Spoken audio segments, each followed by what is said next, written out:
Welcome to DK online study. आज अपन बिहारी के दोहों का अध्ययन करेंगे। बिहारी का जन्म 1595 में ग्वालियर में हुआ था। बिहारी रसिक जीव थे, पर इनकी रसिकता नागरिक जीवन की रसिकता थी। उनका स्वभाव विनोदी और व्यंग्य प्रिय था। 1663 में उनका देहावसान हुआ। बिहारी की एक ही रचना सतसई उपलब्ध है, जिसमें लगभग 700 दोहे संग्रहित है। इनकी कविता श्रृंगार रस की है, इसलिए नायक, नायिका या नायिकी की वे चेष्टाएं जिन्हें हाव कहते हैं, इनमें पर्याप्त मात्रा में मिलती है। बिहारी की भाषा बहुत कुछ ब्रज और बुंदेलखंडी है। तो आइए अपन उनके दोहे और उनके भावार्थ देखते हैं। तो आगे देखने से पहले कृपया आप मेरे चैनल को सब्सक्राइब, लाइक और शेयर जरूर कीजिएगा। तो देखिए, इसका पहला दोहा अपन देखते हैं। सोहत ओढ़े पीतू पटु श्याम सलोने काल, मनो नीलमणि सेल पर आत्कू प्रयोग बर्बाद। तो इस दोहे में श्री कृष्ण के सांवले शरीर की सुंदरता का बखान किया है।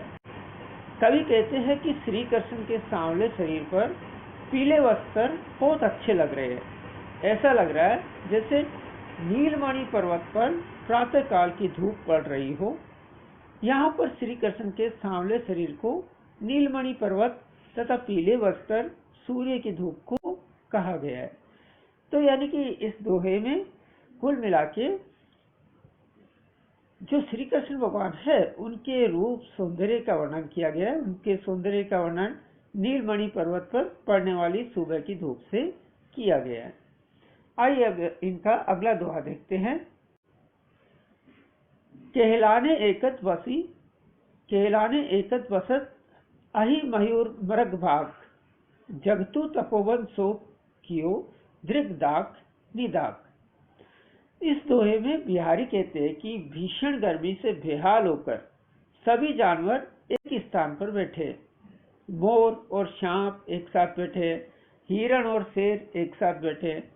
तो कवि ने भीषण गर्मी की तुलना तपोवन से की है। जैसे पुराने समय में ऋषि मुनियों के तप के प्रभाव से सारे प्राणी अपना आपसी द्वेष भुलाकर एक साथ रहते थे, उसी तरह गर्मी से बेहाल ये जानवर भी अपनी आपसी द्वेष को भुलाकर एक साथ बैठे। तो यानी कि यहाँ पर कुल मिला के बिहारी जी ने जो भीषण गर्मी है उसकी तुलना किससे की है? उसकी तुलना ऋषि मुनियों के तप से की है, यानी तपोवन से की है। अब देखते हैं इनका अगला दोहा। बतरस लालच लाल की मुरली धरी लुकाई, सोई करे बोहनु हासे, देन कहीं नटी जाए। इस दोहे में बिहारी गोपियों द्वारा श्री कृष्ण की बांसुरी चुराए जाने का वर्णन करते हैं। कवि कहते हैं कि गोपियों ने श्री कृष्ण से बात करने के लालच में उनकी बांसुरी को चुरा लिया है। गोपियां कसम भी खाती है कि उन्होंने बांसुरी नहीं चुराई है, लेकिन बाद में वोहें घुमाकर हंसने लगती है और बांसुरी देने से मना कर देती है। इस प्रकार श्री कृष्ण का गोपियों के साथ प्रेम भाव वाला वाद विवाद चलता रहता है। तो यहाँ पर जो बिहारी ने दोहे में बताया है, उसमें मुख्य बात यह बताइए कि गोपियां श्री कृष्ण से बात करना चाहती है, तो उसी बात करने के लालच में वो उसकी मुरली छिपा देती है, क्योंकि मुरली हमेशा श्री कृष्ण भगवान लगाए रहते हैं, तो वो बात नहीं करते। चलिए अब इनका अगला दोहा देखते हैं। कहते नटत रिजत खींचत, मिलत खिलत लज्जात, भरे पोन में करत है, नेननु ही सब बात। इस दोहे में बिहारी ने दो प्रेमियों के उस स्थान पर मिलने का वर्णन किया है जहां और लोग भी बैठे, अतः वे बात करके एक दूसरे को मन के भाव नहीं बता सकते। इसलिए नायक और नायिका एक दूसरे से आंखों ही आंखों में बातचीत करते हैं। नायक की बातों का कभी नायिका इनकार से उत्तर देती है, कभी उनकी बातों पर मोहित हो जाती है, कभी बनावटी गुस्सा दिखाती है, और जब उनकी आंखें फिर से मिलती है तो वे दोनों खुश हो जाते हैं और कभी कभी लज्जा भी जाते हैं। कवि कहते हैं कि इस तरह वे भीड़ में भी एक दूसरे से बात करते हैं और किसी को ज्ञात भी नहीं होता।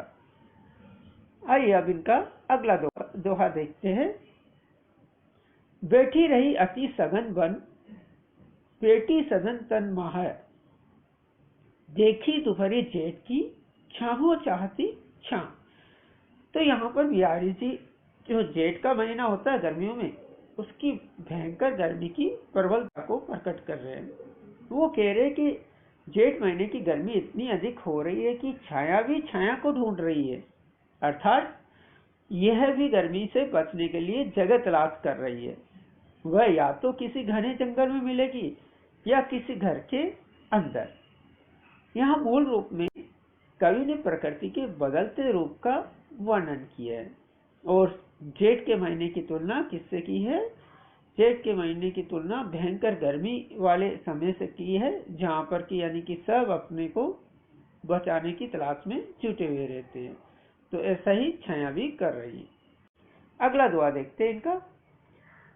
कागज पर लिखत न बनत, कहत संदेशु लजात, कहिए सबू तेरो हियो, मेरे हिये की बात। तो बिहारी कहते हैं कि नायिका अपने विरह की पीड़ा को कागज पर नहीं लिख पा रही है और कहकर संदेश भेजने में उसे शर्म आ रही है। वह नायक से कहती है कि मैंने मेरे दिल की बात तुम्हारे दिल तक पहुंचा दी है, अतः तुम अपने हृदय से ही पूछ लो, वह मेरे हृदय की बात जानता है। अर्थात तुम मेरी विरह दशा से भली भांति परिचित होंगे। विरह का मतलब अलग रहना, किसी से दूर रहना। तो यहाँ पर नायिका नायक से दूर है और वो कागज पर भी नहीं लिख पा रही है, ना बोल के संदेश देना चाहती है श्रम के कारण।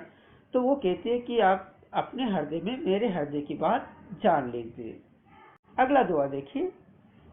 प्रकट भय द्विजराज, कुल सुपसु बसे व्रत आई, मेरे हरो क्लेश सब केशव केशव राय।